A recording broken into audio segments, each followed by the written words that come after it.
नमस्ते मेरे future toppers. आज हम क्लास 10th केमिस्ट्री का चैप्टर 2 यानी एसिड्स, बेसिस एंड सॉल्ट्स को एक ही शॉट में पूरा खत्म करने वाले हैं। बिलीव मी, इस चैप्टर से फुल मार्क्स लाना बहुत आसान है। बस आखिर तक बने रहना। हर एक कॉन्सेप्ट, एनसीईआरटी की हर एक लाइन, सब कुछ कवर होगा। अच्छा चलो एक सिचुएशन से शुरू करते हैं। कभी ऐसा हुआ है कि पार्टी में बहुत ज्यादा खा लिया और फिर पेट में अजीब सी जलन या एसिडिटी होने लगी? बिल्कुल हुई होगी। तो ऐसी सिचुएशन में क्या लेना आराम देगा, नींबू का रस या फिर बेकिंग सोडा का सॉल्यूशन? इसी एक सवाल का जवाब इस पूरे चैप्टर का बेस है। आज हम यही समझेंगे कि कैसे एसिड्स और बेसिस एक दूसरे के दुश्मन भी हैं और जरूरत पड़ने पर दोस्त भी। तो ये रहा हमारा आज का मिशन। सबसे पहले हम एसिड्स और बेसिस की पहचान करना सीखेंगे, फिर उनके केमिकल रिएक्शंस को डिकोड करेंगे। उसके बाद पीएच की असली पावर क्या है ये समझेंगे और देखेंगे कि हमारी डेली लाइफ में इसका क्या रोल है। और आखिर में सॉल्ट्स की पूरी कहानी और कॉमन सॉल्ट से बनने वाले इंपॉर्टेंट केमिकल्स को मास्टर करेंगे। तो तैयार हो जाओ, एनसीईआरटी का एक भी कोना नहीं छूटेगा। चलो शुरू करते हैं अपने पहले सेक्शन से, एसिड्स और बेसिस के बिल्कुल बेसिक्स। देखो, किसी भी रिएक्शन को समझने से पहले सबसे जरूरी तो ये है कि हम इनको पहचान तो लें, है ना? ओके, तो इस स्लाइड का स्क्रीनशॉट लेकर फोन के वॉलपेपर पर लगा लो।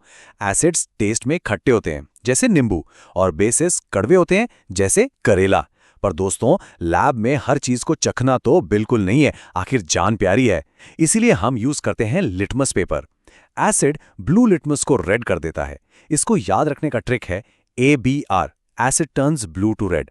और बेस रेड लिटमस को ब्लू करता है। इसका ट्रिक है BRB, base turns red to blue. ये पॉइंट 1 मार्क क्वेश्चन में सीधा आता है, इसे मिस मत करना। पर क्या सिर्फ लिटमस ही हमारा जासूस है?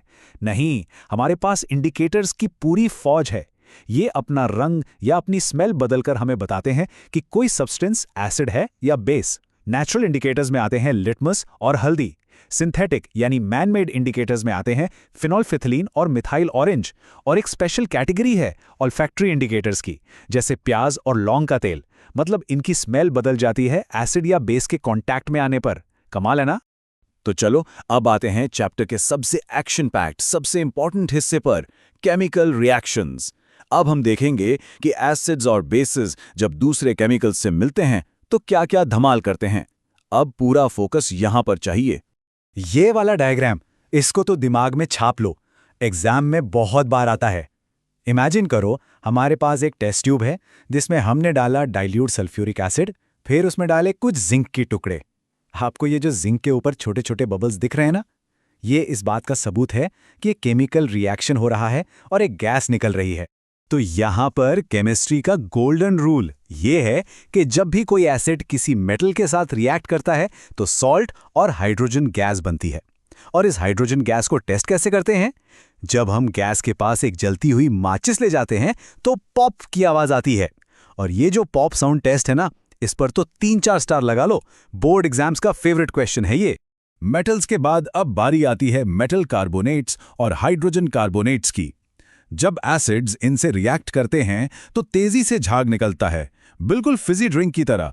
इसे कहते हैं एफरवेसेंस। ये गैस होती है कार्बन डाइऑक्साइड।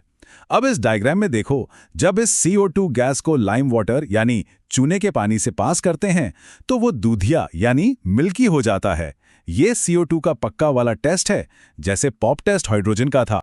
और अब आती है इस चैप्टर की सुपर हीरो रिएक्शन, न्यूट्रलाइजेशन। ये बिल्कुल सिंपल है। सोचो, एसिड एक विलन है और बेस दूसरा। जब ये दोनों आपस में रिएक्ट करते हैं तो एक दूसरे की पावर को खत्म कर देते हैं, यानी न्यूट्रल कर देते हैं। और प्रोडक्ट में क्या बनता है? सॉल्ट और वाटर। बस याद है एसिडिटी वाला सवाल? हमारे पेट में एंटासिड यही न्यूट्रलाइजेशन रिएक्शन ही तो करता है। ओके, अब एक ऐसी चीज पे आते हैं जहां बच्चे सबसे ज्यादा गड़बड़ करते हैं। इसको बिल्कुल ध्यान से समझना। एक सिंपल सा रूल याद रखो, M फॉर मेटल और M से मिलता जुलता B फॉर बेसिक। तो मेटालिक ऑक्साइड्स होते हैं बेसिक नेचर के, और नॉन मेटालिक ऑक्साइड्स उसका उल्टा यानी एसिडिक। बस ऑपोजिट्स अट्रैक्ट करते हैं। बेसिक ऑक्साइड एसिड से रिएक्ट करेगा और एसिडिक ऑक्साइड बेस से रिएक्ट करेगा। सिंपल। अच्छा, हमने इतने रिएक्शंस देख लिए, पर कभी सोचा है कि आखिर इन सारे एसिड्स में ऐसी क्या खास बात है ऐसा क्या कॉमन है इनमें? और वैसे ही सारे बेसिस में कौन सी चीज किसी एसिड को स्ट्रॉन्ग और किसी को वीक बनाती है?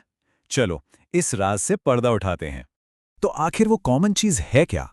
वो है आयॉन्स। देखो, सारे एसिड्स जब पानी में जाते हैं, याद रखना सिर्फ पानी में, तो H+ आयॉन्स यानी हाइड्रोजन आयॉन्स रिलीज करते हैं, और सारे बेसिस पानी में OH- आयॉन्स यानी हाइड्रोक्साइड आयॉन्स रिलीज करते हैं।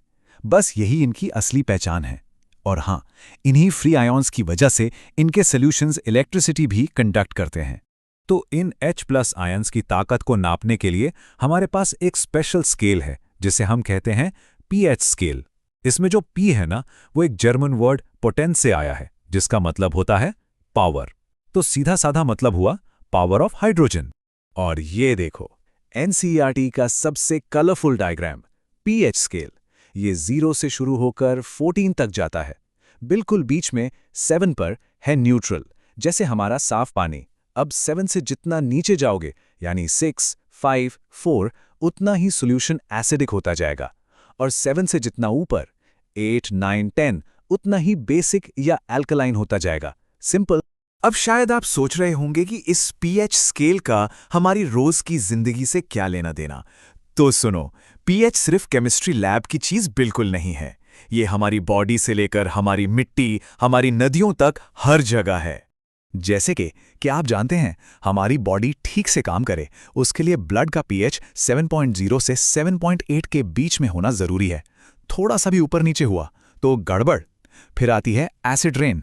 जब बारिश के पानी का pH 5.6 से भी कम हो जाता है तो वो नदी की मछलियों के लिए जहर बन जाती है।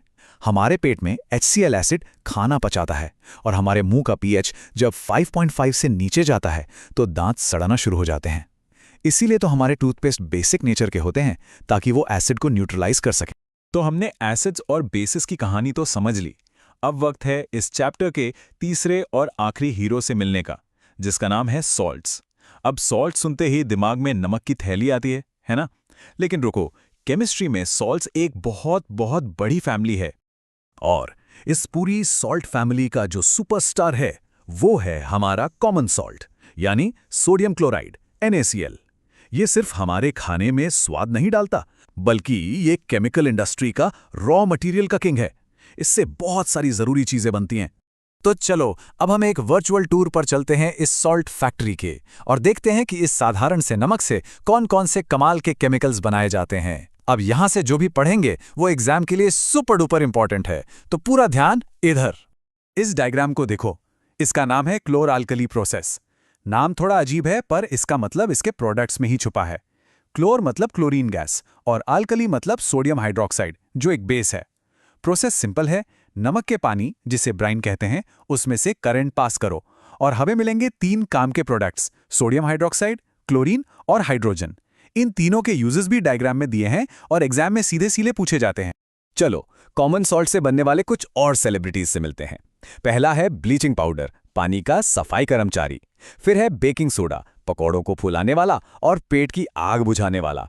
तीसरा है वॉशिंग सोडा, कपड़ों का सुपर क्लीनर। और आखिर में प्लास्टर ऑफ पेरिस, टूटी हड्डियों का बेस्ट फ्रेंड। इनके केमिकल फॉर्मूला और एक एक यूज बिल्कुल रट लो। और अब आते हैं चैप्टर के आखिरी लेकिन एक बहुत ही जादुई कॉन्सेप्ट पर। क्या आपको लगता है कि जो नमक के क्रिस्टल्स होते हैं वो एकदम सूखे होते हैं? जरा इस एक्सपेरिमेंट को देखो।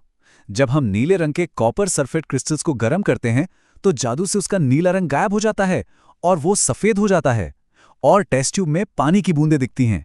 ये पानी कहां से आया? ये इन क्रिस्टल्स के अंदर ही छुपा हुआ था। इसे ही कहते हैं वाटर ऑफ क्रिस्टलाइजेशन। तो सोचो, हमारे खाने के साधारण से नमक से लेकर टूटी हड्डी पर लगने वाले प्लास्टर तक, ये सब केमिकल्स ही तो हैं जो हमारी दुनिया को चला रहे हैं। तो अब इस वन शॉट के बाद ऐसी कौन सी चीज है जिसे आप एक अलग, एक केमिकल नजर से देखोगे? जरूर सोचना। केमिस्ट्री हर जगह है, बस देखते रहने की जरूरत है। Keep learning and keep explore.